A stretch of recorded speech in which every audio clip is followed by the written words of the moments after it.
दोस्तों बुरे समय में कैसे विवेक से हमें काम लेना चाहिए। एक राज्य में एक राजा था जो अपनी प्रजा के लिए बहुत क्रूर था।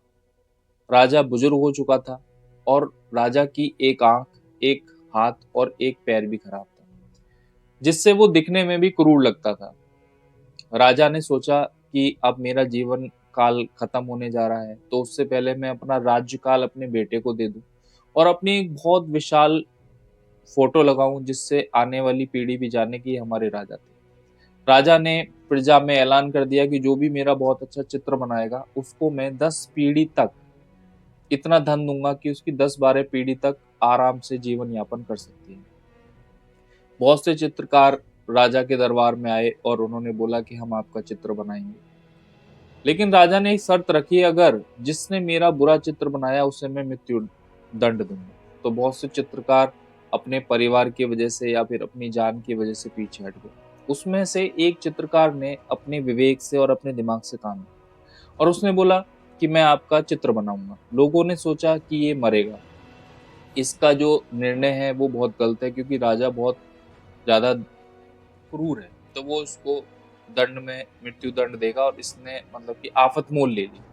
लेकिन उसे अपने ऊपर विश्वास था, तो उसने उसका एक चित्र बनाने का फैसला करा और उसने राजा को घोड़े पे बिठाया और घोड़े पे उसने राजा को शिकार करते हुए दिखाया, जिसमें एक राजा की आंख शिकार करते हुए बंद थी। हाथ उसने हाथ और जो उसका राजा का खराब पैर था वो घोड़े की तरफ छुपा दिया।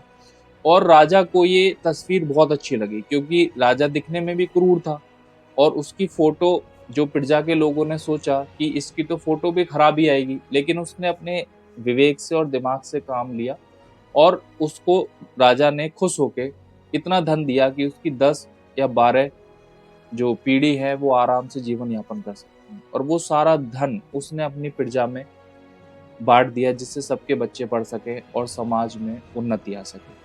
राजा का राज्यकाल भी उसके बेटे पे चला गया। राजा से उसका बेटा बहुत बेटर था। तो मोरल ऑफ स्टोरी ये है दोस्तों, जीवन में जब बुरा समय आता है तो उसमें हमें अपने विवेक से काम लेना चाहिए, अपनी बुद्धि को स्थिर रखना चाहिए। बुरी संगति में पड़ने से या फिर नशे में पड़ने से या फिर गलत लोगों के साथ बैठने से अच्छा है कि अपनी बुद्धि और विवेक को तीव्र बनाएं, अच्छा बनाएं, और जिससे कि जीवन के कठिन समय में हम सही फैसला ले सकें। जय श्री कृष्ण।